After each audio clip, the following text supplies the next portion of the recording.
Hello everyone, new life cricket में आपका स्वागत है। मैं प्रियंका सिंह, आपकी हिस्ट्री की टीचर। तो हम लोग 2 दिनों से पढ़ रहे थे मध्यकालीन भारत में मुस्लिम इन्वेजन पढ़ रहे थे ना, 3 मुस्लिम तुर्क आक्रमण। तो आज थर्ड है, देख लीजिए, तीसरा और लास्ट है।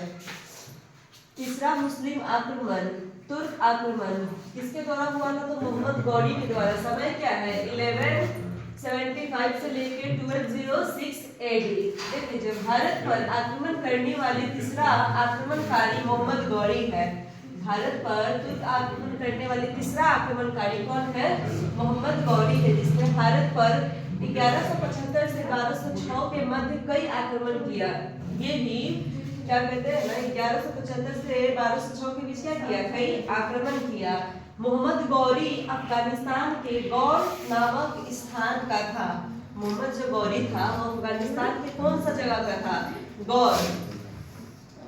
कौन सा जगह का था? गौर। गौर एक जगह का नाम है। जैसे हम लोग बिहार के मुजफ्फरपुर डिस्ट्रिक्ट में है, ठीक उसी प्रकार एक अफगानिस्तान की जगह का नाम है। जैसे हम लोग पिछले क्लास में किसके बारे में पढ़े थे? पिछले क्लास में हम लोग किसके बारे में पढ़े थे? महमूद गजनवी के बारे में पढ़े थे। तो गजनी एक जगह के स्थान था ना अफगानिस्तान में। ठीक इसी प्रकार ये क्या है? अफगानिस्तान के एक स्थान का नाम है गौर। भारत पर आक्रमण का मुख्य उद्देश्य था भारत में साम्राज्य विस्तार करना। इनका मुख्य उद्देश्य था कि भारत में अपना साम्राज्य बनाना, अपना साम्राज्य विस्तार करना। 1175 में मोहम्मद गौरी ने पहला आक्रमण मुल्तान पर किया था। क्या कहते हैं? 1175 में पहला आक्रमण किस जगह पे किया था? तो मुल्तान जगह का नाम है, मुल्तान पर किया था। और 1178 में उसने अनिवाड़ा गुजरात पर हमला किया था। गुजरात है, वहाँ का जगह है अनिवाड़ा। अनिवाड़ा पर हमला किया था। इस समय गुजरात के शासक थे भीमदूत्य। कल आपको हम पढ़ाए थे भीम प्रथम के बारे में। भीमदूत्य, भीमदूत्य का अर्थ है कि उसी नाम से दूसरा शासक। जैसे कि एक नाम का यदि 2-3, जैसे कैसे हम रख लेते हैं, आपका भी नाम राहुल है, उसका भी राहुल है, 2-4 राहुल है, तो राजा यदि आयुषी फर्स्ट फर्स्ट ऐसे, आयुषी फर्स्ट सेकेंड ऐसे। क्या हो? नहीं मैम, बोलिए ना।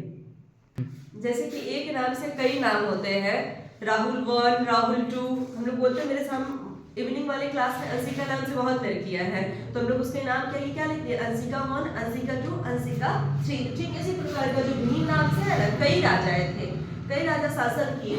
तो भीम प्रथम जो पिछले बार में थे मोहम्मद गजनवी के समय में, वो थे भीम प्रथम थे। द्वितीय में क्या है? भीम द्वितीय। इस युद्ध में मोहम्मद गौरी हार गया, परंतु मोहम्मद गौरी ने भारत में 3 प्रसिद्ध युद्ध लड़े थे। इस युद्ध में क्या हो गया? भीम द्वितीय से क्या हुआ? मोहम्मद गौरी हार गया, वो जीत गया। परंतु उसके बाद भी मोहम्मद गौरी ने 3 युद्ध लड़ा, क्योंकि उसका मकसद ही मेन, मतलब उसका मकसद ही क्या था? भारत में अपना साम्राज्य बनाना, अपना राज्य बनाना, भारत में अपना मतलब मुस्लिम राज्य बनाना। 1151 में तराइन का प्रथम युद्ध हरियाणा में हुआ था। देखिए ना, शॉर्ट क्वेश्चंस किया था आपके लिए, इंपॉर्टेंट क्वेश्चन है कि तराइन का मतलब बैटल कब हुआ? बैटल ऑफ तराइन, तराइन का युद्ध कब हुआ? तो 1191 में। कहाँ हुआ? जगह का नाम हरियाणा में हुआ।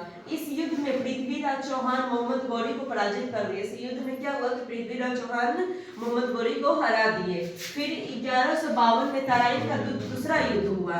तराइन का फिर दूसरा युद्ध हुआ। ये भी क्वेश्चन बन सकता है कि battle of the second battle of Tarain, Tarain का दूसरा युद्ध कब हुआ? 1192 में। ध्यान में रखिएगा, तराइन का पहला युद्ध हुआ था 1191, दूसरा 1192 में। इस युद्ध में पृथ्वीराज चौहान मोहम्मद गौरी से पराजित हो गया। इस युद्ध में क्या हुआ कि पृथ्वीराज चौहान जो है मोहम्मद गौरी से पराजित हुए। इसमें किसकी जीत हुई? तो मोहम्मद गौरी की जीत हुई। फिर 1154 में चंदावर का युद्ध हुआ। किसका युद्ध हुआ? चंदावर का। चंदावर के युद्ध में मोहम्मद गौरी ने जयचंद्र को पराजित कर दिया। फिर एक और राजा थे जयचंद्र, उसको पराजित कर दिए। और यह 3 युद्ध के पश्चात मोहम्मद गौरी उत्तर भारत के क्षेत्र पर अधिकार कर लिया। उसका मकसद ही था अधिकार करना, तो ये हराने के बाद क्या कर लिया? उत्तर भारत के क्षेत्र पर क्या कर लिया? अधिकार कर लिया। 1206 में मोहम्मद गौरी खोखरों के खिलाफ लड़ते हुए मृत्यु हो गई। खोखरो एक जाति था, उससे वो लड़ रहे थे, तो उसी समय मोहम्मद गौरी की क्या हो जाता है? मोहम्मद गौरी का डेथ हो जाता है। कितने समय में होता है? तो 1206 में होता है। देखिए, फर्स्ट तराइन का फर्स्ट बैटल कब हुआ था? 1191, सेकेंड 1192, और चंदावर का 1194। ध्यान में रखिएगा ये क्वेश्चन। देखिए राजपूतों का हारने का कारण क्या था, क्यों हार जा रहे थे राजा। देखिए रीजन, भारत में एकता का अभाव था। हमारे भारत में जो है ना उसमें एकता का अभाव था। एकता मतलब क्या होता है, संगठन, संगठन का अभाव था। मतलब एक राजा दूसरे राजा की मदद नहीं करना चाहते, वो चाहते थे क्या कि चलो कोई नहीं चला जाएगा तो हमें वो राजपाट मिल जाएगा। उस समय ना एक दूसरे के बीच में एकता बहुत कम थी। पारस्परिक या आपसी मतभेद राजपूतों में कैसे करें मतभेद, एक राजा दूसरे राजा से मतभेद, उसको वहां का जाए मतलब स्थान चाहिए, एक दूसरे से हमेशा ना मतभेद राजा था। मतलब अच्छा मतलब एक संबंध नहीं था एक दूसरे के बीच, दोनों के बीच, राजाओं के बीच कि हाँ मतलब उसके साथ कोई घटना हो रहा है तो हम जाए सहयोग में, वैसा नहीं था। यहाँ पे मतभेद बहुत ज्यादा था। राजपूतों की केंद्रीय शक्ति का अभाव, राजपूतों में क्या था, केंद्रीय शक्ति, एडमिनिस्ट्रेशनल फोर्स जो होते हैं ना उसका अभाव था। जैसे कि जो तुर्क है, तुर्क में मतलब उसका ना एडमिनिस्ट्रेटिव जो फोर्स जो होते हैं आर्मी, मतलब जो भी कहिए उसके सैनिक, उसका सही संगठन था, एक सही तरीका था कि हाँ इतने सैनिक थे, उसके पास इतना हथियार होना चाहिए, उन लोगों को प्रैक्टिस। परंतु क्या है यहाँ पे क्या होता है, राजपूतों के साथ केंद्रीय शक्ति का अभाव था। मतलब अच्छा सा ना एक ना एडमिनिस्ट्रेटिव नहीं था, किसके पास नहीं था, राजपूतों के पास नहीं था। सबके बीच में सिर्फ मतभेद ही था, नहीं मैं अच्छा हूँ, मैं महान हूँ, मैं राजा हूँ। एक अच्छा लोग संगठन नहीं बना पाए हुए थे।